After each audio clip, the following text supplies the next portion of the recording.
Hello, everybody. I am so excited to be here today. I'm finally back with another recipe. Let's see, we are 3 days shy of Thanksgiving 2020. Yes, Thanksgiving Day, where it is going down. So, I have some recipes that I want to share with you real quick. It's not too late. You can run out and grab some of these things and you can take it on to wherever you're going, wherever you're spending your holiday. But as most of you know, I am actually a baker first. And so I have some recipes that I need to get together and some orders that I need to fulfill for the holiday. So I am getting started.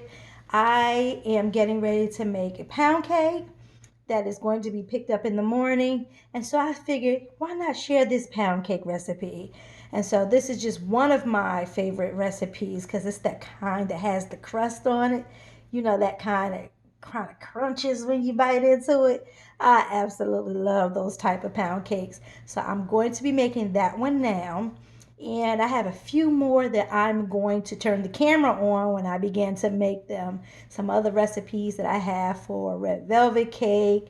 I may do a cheesecake. I'm not sure yet. If time permits, I'll do that. And I have a couple other things, sweet potato pies. And I'll see what else I may have time to fit in. But I want you to hang in there with me. It's not too late. You can go ahead and get started. If you were not going to make any desserts, you can now. It's not too late. But before we do anything, I need you to hit subscribe. I need you to hit that like button and I need you to hit that notification button because you want to be notified as soon as a video is uploaded. Okay, so we're gonna get started. I'm gonna grab the recipe, I'm gonna grab the ingredients, and I'll come back and I'll share them with you and we'll get started. Be right back. For this recipe, you're going to need your salted butter. You're going to need your Crisco shortening, granulated sugar, large eggs. You will need white milk, vitamin D milk, cake flour, baking powder, whatever flavored extracts you want to use, and you'll also need just a tidbit of lemon juice. And we'll get started. So I am going to begin by adding my salted butter. My salted butter is soft, it is room temperature, it is not melted. I have 3 sticks of that and I'm going to add my shortening as well. I want to mix this together so that it turns light and fluffy. Here I've stopped the mixing just to scrape down the sides of the pan and to resume.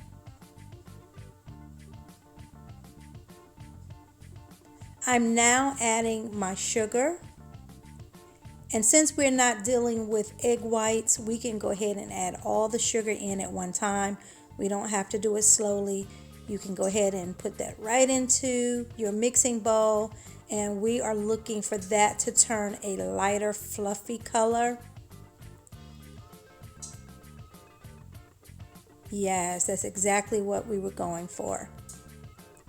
I'm now adding my eggs. Make sure you add your eggs one at a time and you mix them well in between.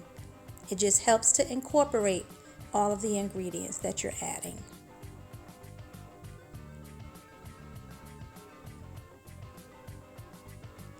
Here again, I'm stopping to scrape down the sides and the paddle.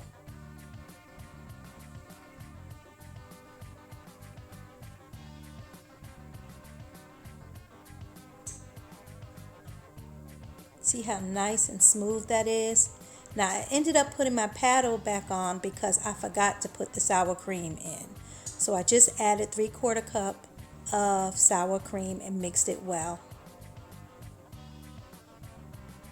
Now it's time to mix the dry ingredients, and as you see, I am using cake flour. You don't have to sift cake flour unless you want to. Sometimes I do it out of habit, but this particular time I did not. I've also added my baking powder, and I'm just fluffing the mixture with a fork to make sure it's good. Here I have my milk, I have my vanilla extracts, and just a little bit of lemon juice. Again, guys, I'm going to have the ingredients and the measurements below in the description box. Now that I have everything mixed, I'm going to add my flour mixture and my milk to the wet ingredients in the bowl. So I will add the flour mixture in thirds, and I'll add the milk in halves. So I will add flour, milk, and flour. You always want to begin and end with flour. Now, if you notice, I don't mix a whole lot. Once I start adding my flour, I do not overmix. But don't worry, it will be mixed well in the end. But as I'm adding the ingredients, I don't like to mix it a long time because it will begin to turn into a rough, or should I say, a rubbery dough. And you don't want to overmix. It's very easy to do that. So as I'm adding my ingredients, I just mix a little bit. And I just put in the last bit of my vanilla bean extract. That is some good stuff.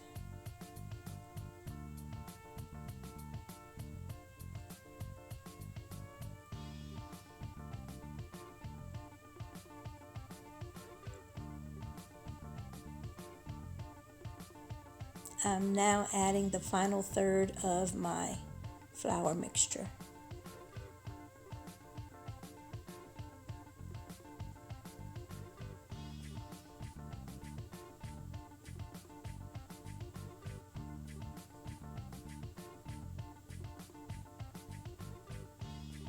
I'm going to stir it just a little bit before I turn it on because I have a lot of mix in my bowl, and if I turn it on at this point, all the ingredients on the top, all of those dry ingredients, I will end up getting a flour shower, definitely. So to avoid that, I just kind of stir in the ingredients to kind of incorporate it and get it a little wet, and then I'll start to mix. I'm still not over mixing. I'm stopping frequently, and I'm scraping down the sides. I am going to give it one last blast in the end to make sure everything is mixed well.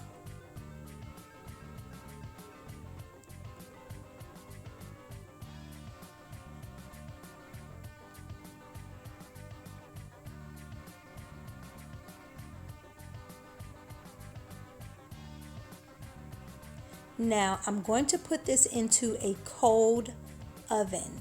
So please do not turn your oven on. I'm going to bake this at 290 degrees. Normally I do 300, but because I'm making a larger pound cake this time, so that's why I had so many ingredients, if you noticed. I am making a larger pound cake. This one is going to be about 4 inches tall. And so I am going to cook it at a lower temperature just to make sure that it is done all the way through. If you have your temperature up too high, it's very possible you can end up with a pound cake that's done on the outside and raw on the inside. So I've already prepared my pan. It is oiled and floured. I used Crisco and then I floured it, and I put a small piece of parchment at the bottom with the hole cut out in the middle. And I'm just going to fill up my pan as evenly as possible.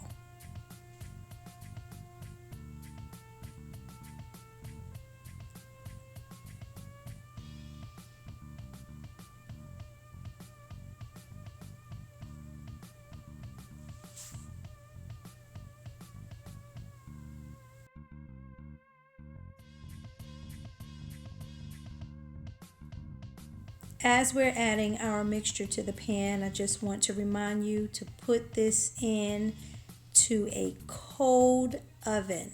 Do not turn the oven on until you put the cake in, and then you can turn it on 290 degrees. Now again, this one was such a large cake that it actually took 1 hour and 57 minutes to bake. That's a long time for a pound cake, but that's because I wanted to cook low and slow. I wanted to make sure that it was done in the middle. So that was my way of controlling how this cake was going to bake. Low and slow is always the best option when you're cooking a larger cake. So we're all done with that, and it's going straight into the oven. And actually at this point, the cake is done, it's cooling. So I am going to make my glaze. I have 1.5 cups of powdered sugar, and I'm going to use a little less than a teaspoon of vanilla flavor. I didn't want to add too much vanilla because the cake already has so much. And I'm going to add 5 teaspoons of plain water. You can use tap water, I believe I did. You can use bottled water, however you get your water. You want to use anywhere between 4 to 5. Sometimes, depending on the brand of powdered sugar, you may be able to use more or less. For me, it took 5. I put in 4, and as you see, it was still pretty thick. I wasn't going to be able to pour with this, so I added just a teaspoon more, and that did the trick.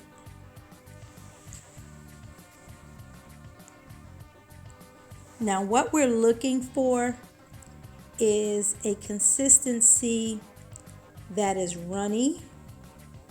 However, it is not like water. You still want it to have some thickness to it. So I am stirring to make sure all of the lumps are mixed away. And as you see, I still have some lumps there on the spoon. So that means it is not mixed well. So I'm going to keep stirring until I get a smooth glaze.